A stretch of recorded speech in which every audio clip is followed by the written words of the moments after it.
اور اب آپ کو بتائیں کہ صہیونی فوج نے لبنان پر 12 میزائل داغ دیے۔ دارالحکومت بیروت پر ہونے والے حملوں میں 16 شہریوں نے جام شہادت نوش کیا۔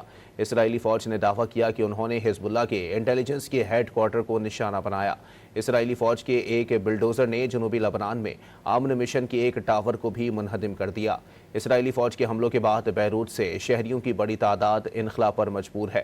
دوسری جانب حزب اللہ نے جوابی کارروائی کرتے ہوئے شمالی اسرائیل میں فوجی اڈوں پر حملے کر دیے۔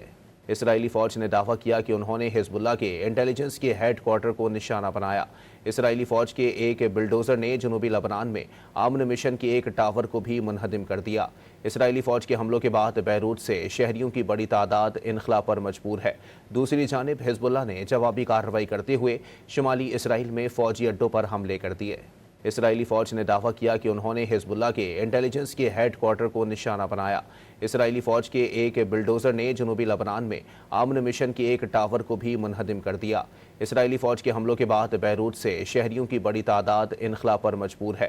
دوسری جانب حزب اللہ نے جوابی کارروائی کرتے ہوئے شمالی اسرائیل میں فوجی اڈوں پر حملے کر دیے۔